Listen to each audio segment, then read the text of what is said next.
In Victorian England, death was not merely an ending but a ritual. Families wrapped their grief in black cloth, closed heavy curtains, and filled drawing rooms with the silence of mourning.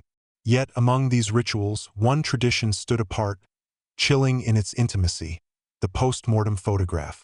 It was a final image, a way to preserve the face of the departed forever, captured at the fragile threshold between life and eternity. For many, it was the only portrait ever taken. But what happens when such a photograph reveals more than it should? What if, hidden in the solemn shadows of an image, there lingers a truth too disturbing for its time? This is not a story of simple remembrance. It is the story of two brothers, a grieving mother, and a photographer who unknowingly documented one of the darkest mysteries of 19th-century medicine. On November 15, 1858, a picture was taken that seemed to mark a farewell. A 16-year-old boy appeared to rest in peace, seated in his favorite chair, while his 9-year-old brother stood faithfully beside him. Neighbors called it touching. The community saw it as dignified. The family clung to it as a final treasure. But decades later, when the ground itself surrendered its secrets, that same photograph would be recognized not as a farewell, but as evidence. Evidence that the boy inside the coffin had not been dead at all. The Prescott Brothers photograph was never meant to be more than memory. Instead, it became testimony. Testimony to human error, to medical blindness, and to a horror few could imagine. Backhand index pointing right. Subscribe to Grave of the Shadows and comment your thoughts. Because the past holds more than history, it holds shadows waiting to be revealed. The year was 1858, and Victorian England stood at the uneasy crossroads of progress and superstition. Steam engines shrieked through the countryside. The air of London thickened with the soot of industry, and medical science, though advancing, was still shackled by its own ignorance. The city bustled with optimism for invention and dread of unseen maladies. Cholera still whispered through crowded neighborhoods. Consumption was a silent specter, and doctors armed with stethoscopes and little else often mistook mystery for certainty. Within this world lived the Prescott family, neither wealthy nor destitute, but firmly anchored in the respectability of the middle class. They occupied a modest home in London, a brick-fronted residence with ivy crawling along its walls and narrow windows that looked onto a quiet cobbled street. Their neighbors described them as reserved but proper, a family marked by tragedy, yet one that clung stubbornly to dignity. Victoria Prescott, the mother, carried the heavy weight of loss.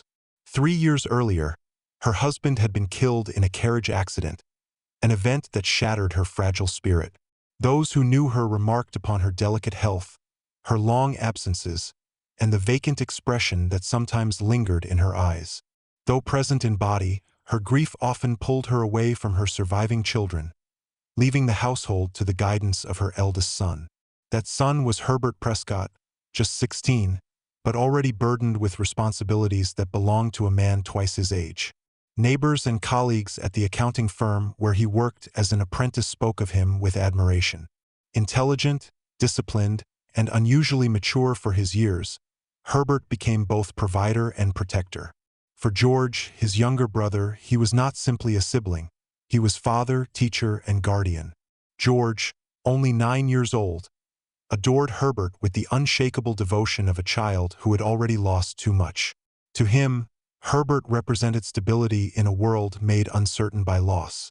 He guided George through lessons at home, shared quiet breakfasts before school, and on evenings when their mother withdrew to her chambers, Herbert was the one who tucked George into bed. The bond between them was strong, built not merely of blood but of shared resilience. In the Prescott household, despite grief, life still carried its routines. Herbert woke early, dressed neatly in his apprentice's attire, and walked each morning into the heart of London, where ledgers awaited his careful hands. George studied by the fire, his books scattered across the table, his imagination sparked by stories of knights, explorers, and the great unknown. On Sundays, when Victoria could summon the strength, the family attended church, where neighbors noted the quiet dignity of two boys seated side by side, one solemn in his maturity, the other wide-eyed with innocence. Yet, beneath the veneer of order and respectability, shadows lingered. Victoria's melancholy deepened with each passing season, her absences lengthening, her presence within the home reduced to whispers behind closed doors. Herbert's shoulders bore the invisible weight of her absence, though he never complained. George, too young to grasp the full measure of burden, simply clung more fiercely to the brother who was his anchor. The neighbors saw them as a family marked by sorrow but steadied by the remarkable fortitude of a boy forced into manhood too soon. Herbert was the pillar, George the innocent shadow who followed, and Victoria the ghost-like presence fading slowly into her grief. It was a fragile balance, one that depended entirely on Herbert's strength. And then, on the morning of November 14, 1858, that balance shattered. Herbert awoke seemingly well, greeted his younger brother at breakfast, and spoke casually of the coming winter. He mentioned only that he felt slightly fatigued, an observation so small that George thought nothing of it. After all, Herbert had always seemed invincible, full of energy, brimming with quiet determination. When Herbert retired to his quarters to rest, George returned to his studies, never imagining that this ordinary day would end in horror. As dusk fell, the household noticed Herbert's absence from the dinner table. Concern replaced routine, and George climbed the staircase to his brother's room. What he found behind that door would alter the course of his life forever. The door creaked as George stepped into Herbert's room, the dim light of a single candle throwing long shadows across the walls. At first glance, it seemed his brother was merely asleep. Herbert lay motionless upon his bed, his hands resting gently across his chest, his expression calm, almost serene. George whispered his name once, then again, louder, but no answer came. When he reached out to shake his brother's arm, the chill of Herbert's skin sent a jolt of terror racing through the boy's body. Panic spread quickly. The household summoned Dr. Frederick Hastings, the family's trusted physician, who arrived within the hour. Hastings had known the Prescotts for years, tending to both children and their late father before the carriage accident that had left Victoria a widow. He was a man of firm reputation, educated at the prestigious University of Edinburgh, and carried himself with the confidence of a physician accustomed to offering final words in moments of crisis. By the flickering lamplight, Hastings conducted his examination. He pressed fingers against Herbert's neck, listened for breath at his lips, placed his ear upon the boy's chest. His brow furrowed as silence answered each attempt. Herbert's body was cool, though not yet stiff. The eyes remained gently closed, the face unmarked by pain or struggle. There were no wounds, no signs of trauma, no evidence of poisoning. It was as if life had simply withdrawn in silence.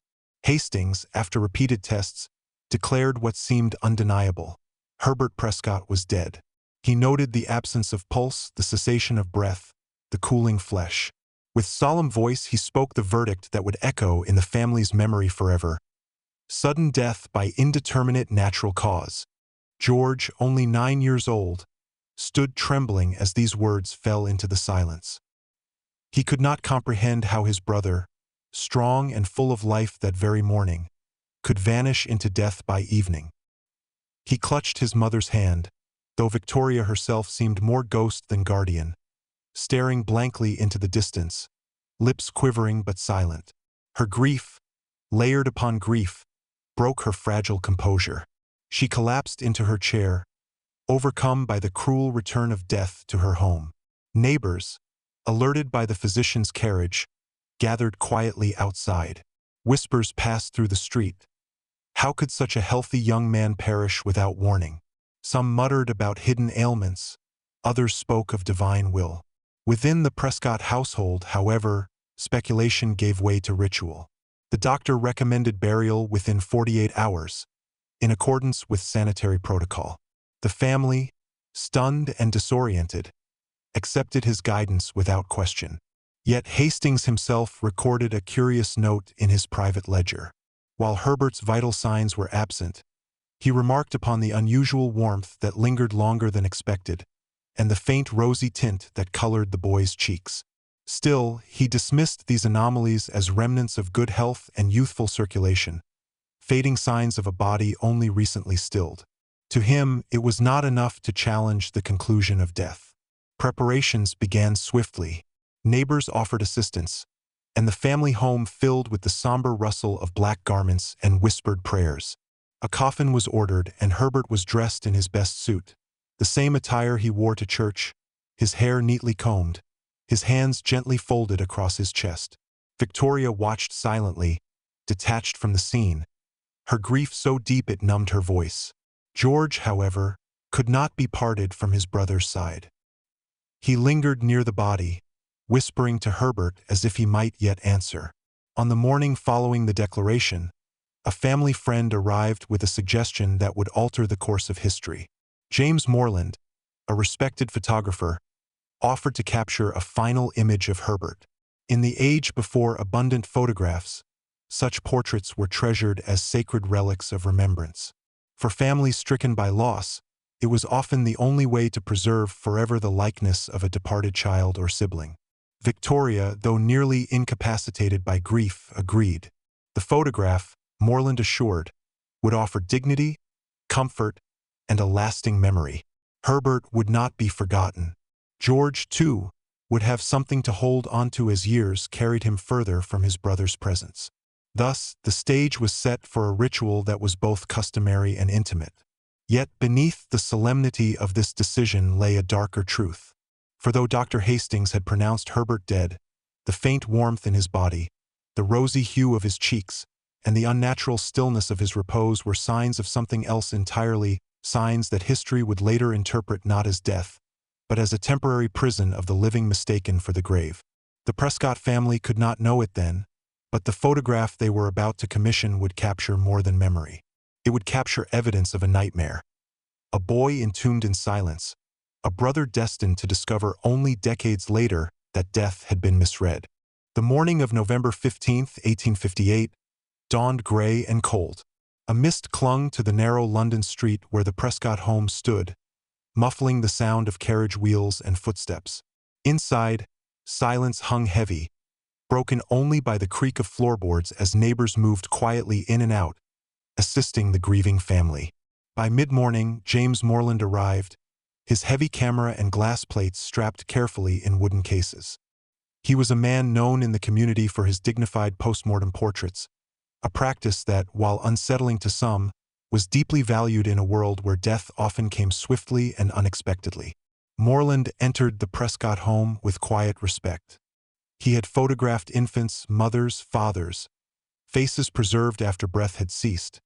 But there was something in the atmosphere of the Prescott household that gave him pause. Victoria, pale and withdrawn, offered only a weak nod as he explained the process. George clung to her side, his small frame trembling, yet his eyes refused to leave his brother's still form. The task of preparation began. Herbert was carefully lifted from his bed and placed into his favorite armchair, positioned upright to appear as if resting peacefully.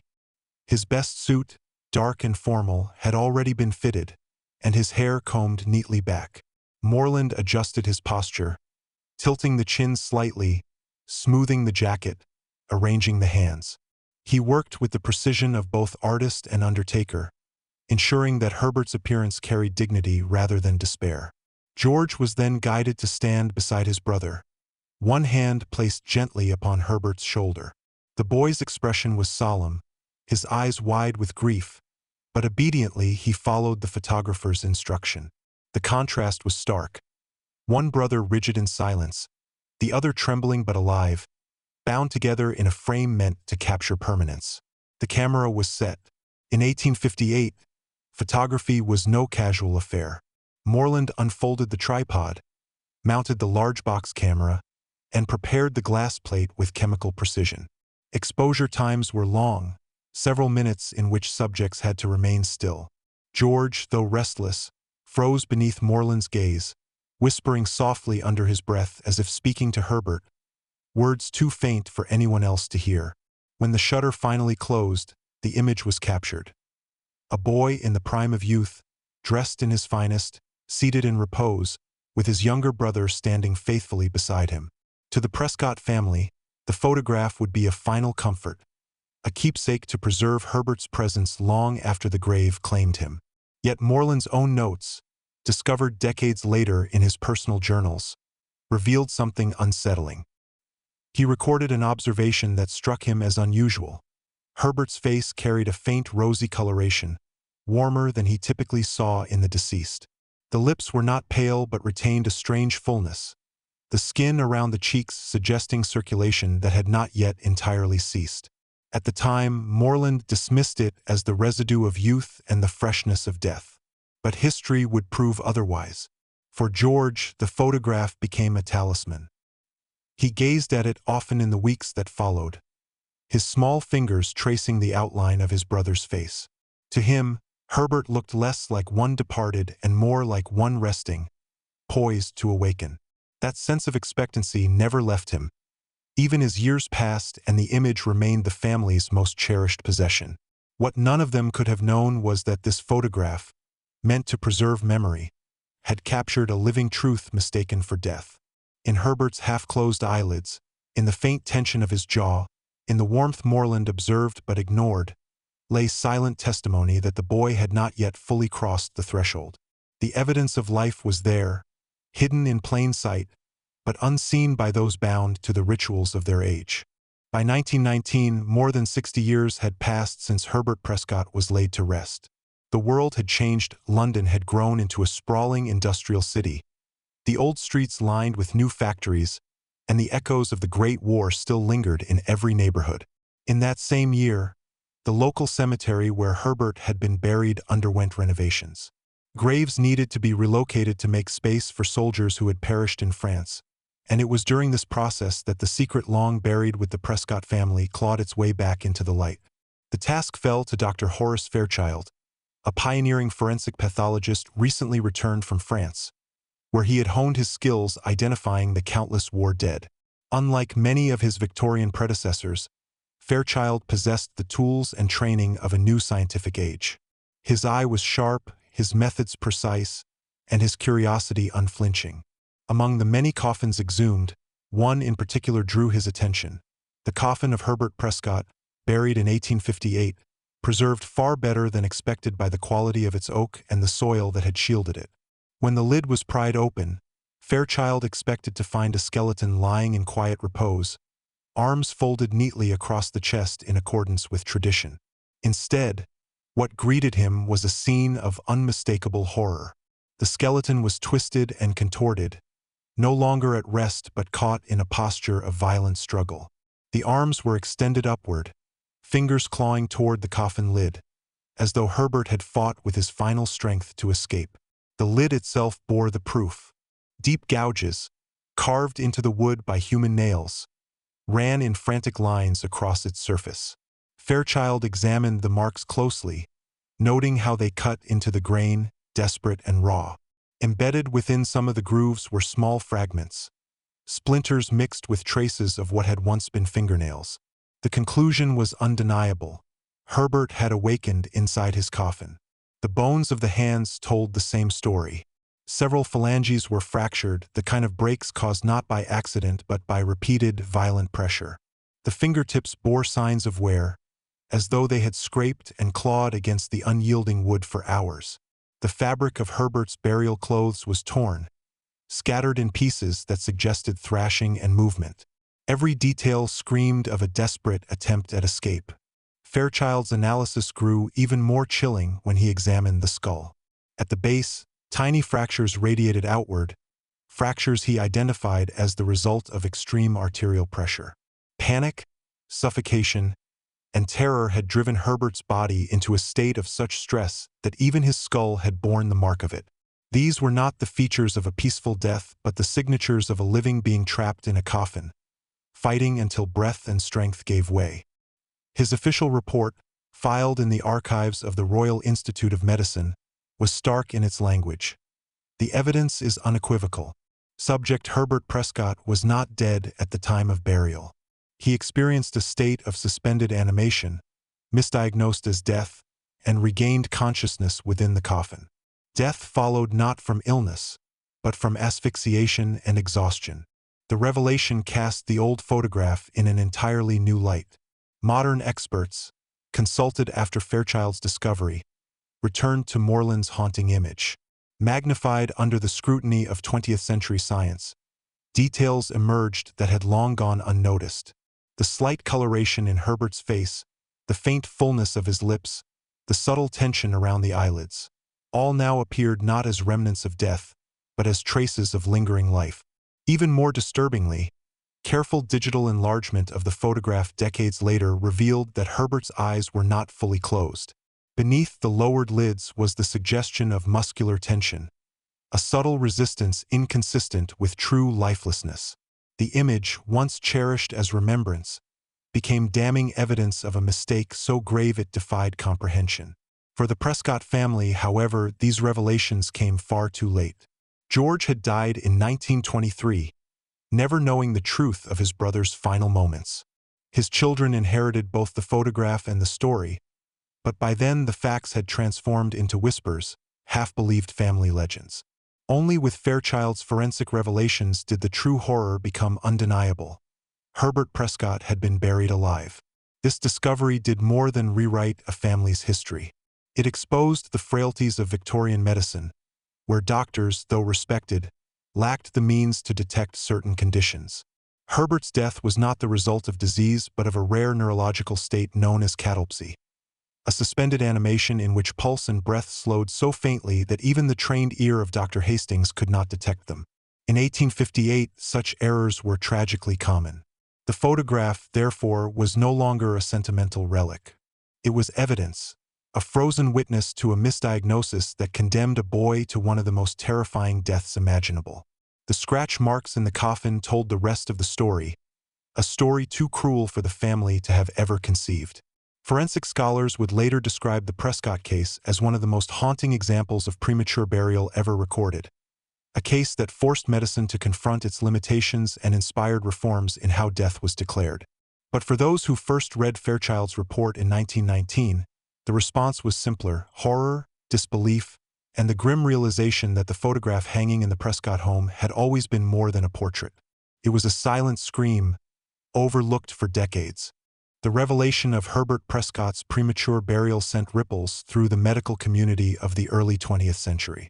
Forensic science, still carving its identity as a discipline, seized upon the case as a tragic but invaluable lesson.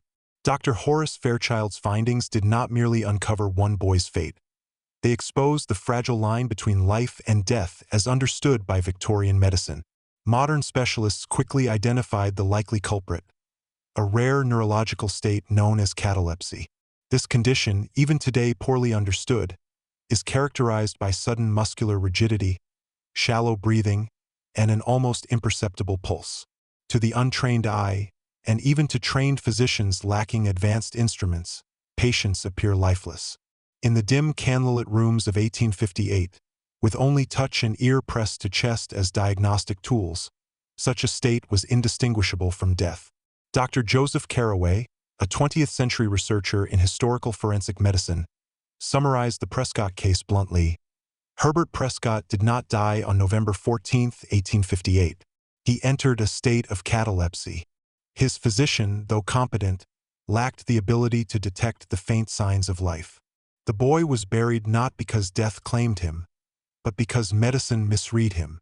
Analysis of the photograph itself confirmed this conclusion. Experts noted Herbert's rosy complexion, a detail dismissed by both Hastings and Moreland. Healthy circulation, though faint, had lingered. The faint parting of the lips, the tension around the jawline, subtle cues visible to modern forensic photography but invisible to Victorian eyes, all pointed to a living body mistaken for the dead. What followed inside the coffin was the inevitable horror. Catalepsy can last hours or even days, after which the body regains function. Herbert, awakening in darkness, would have found himself trapped, air thinning, terror mounting. The gouges in the wood, the fractures in his fingers, told the rest of the story. He had fought for hours before the coffin finally silenced him. The Prescott case also illuminated a grim truth about the 19th century. Herbert was not alone. Reports of premature burial haunted Victorian England. Newspaper clippings and medical journals from the era describe exhumations where bodies were found displaced, shrouds torn, nails broken. So widespread was the fear that entire industries sprang up around safety coffins, elaborate devices fitted with bells, air tubes, or even flags designed to allow the mistakenly buried to signal for rescue. Historians now argue that this cultural obsession with premature burial was not merely paranoia but grounded in cases like Herbert's. Families lived in dread of losing loved ones to the grave before their time, and stories of coffins ringing in the night became both folklore and genuine warning. From a forensic standpoint, the Prescott case became a teaching model.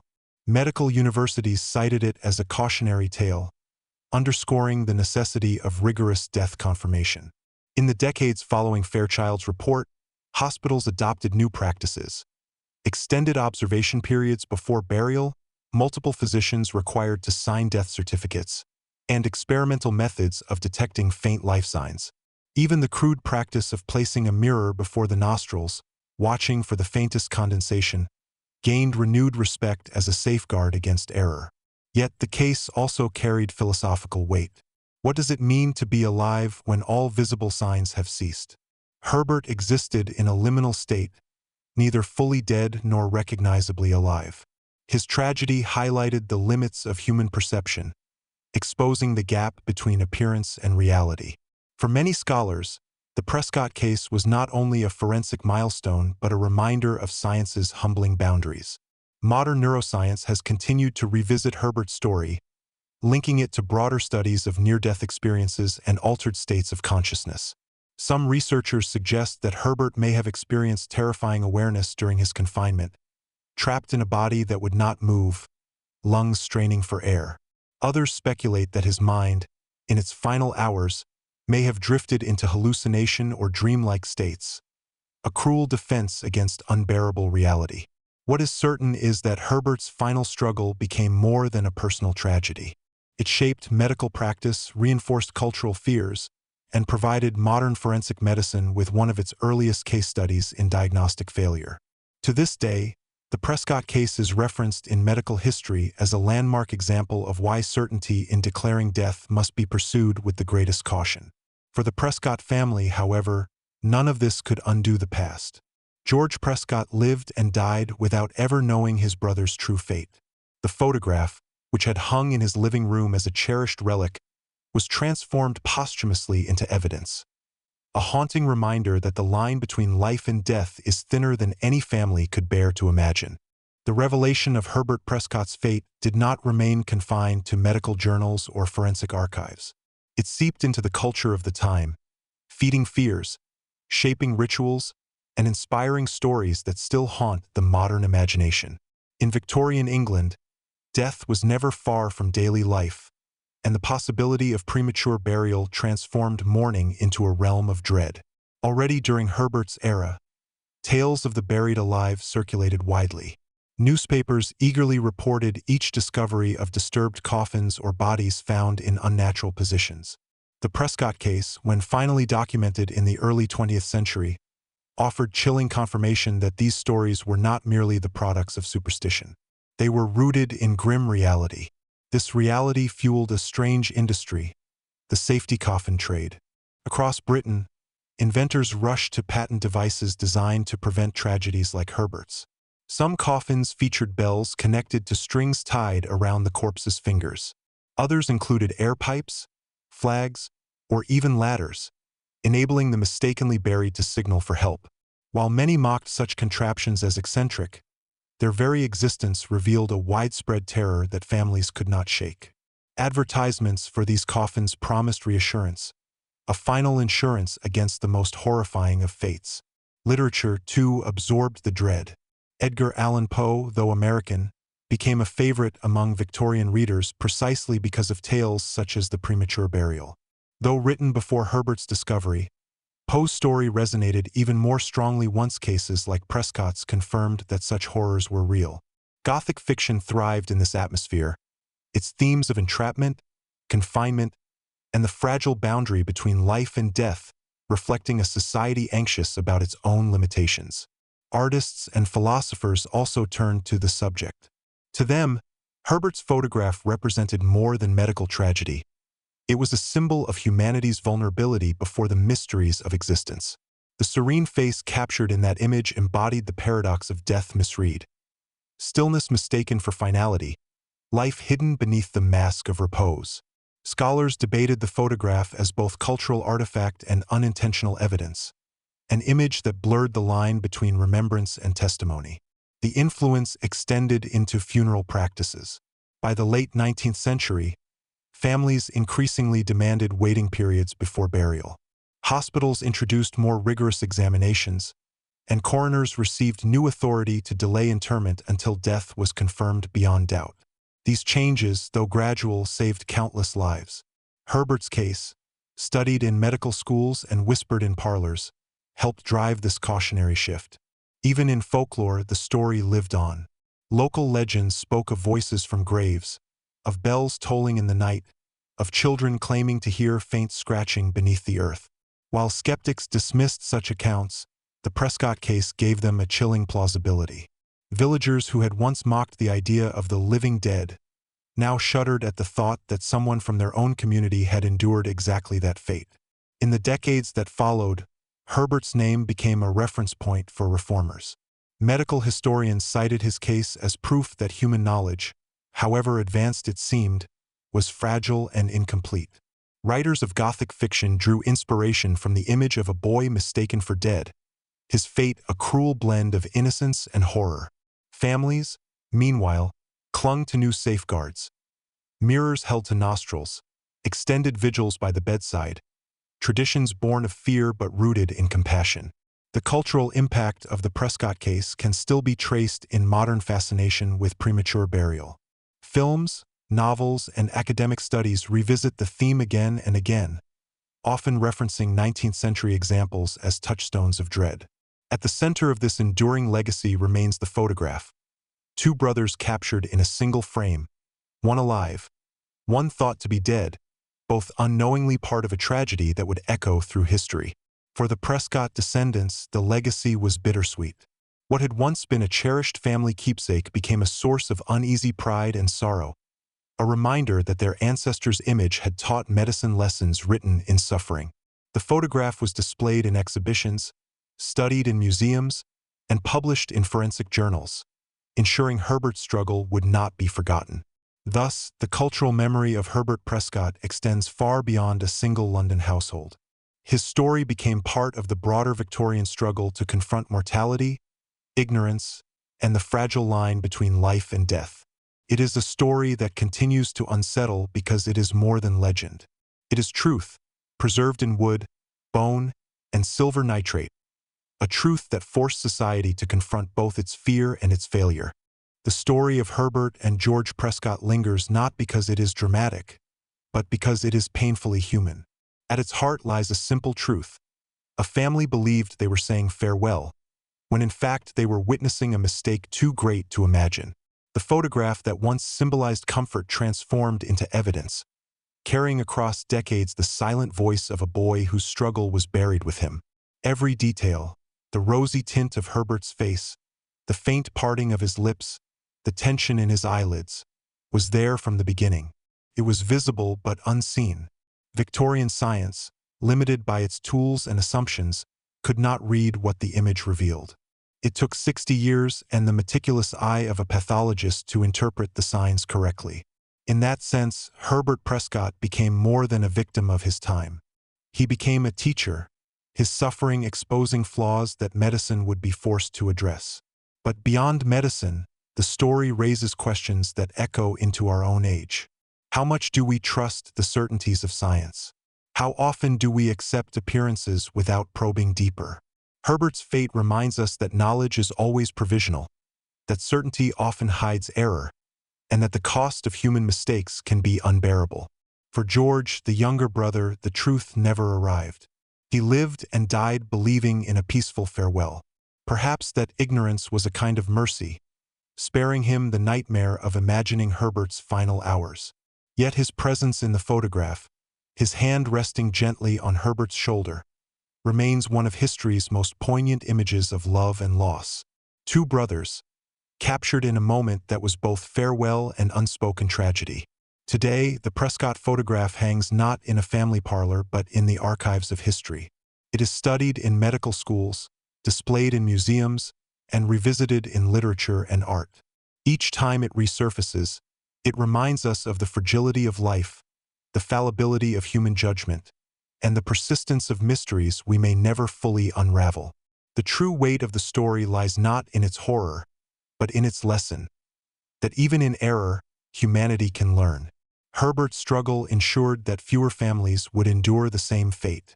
His photograph, unintentionally, became a legacy of reform, a catalyst for greater caution, and a symbol of the thin boundary that separates life from death.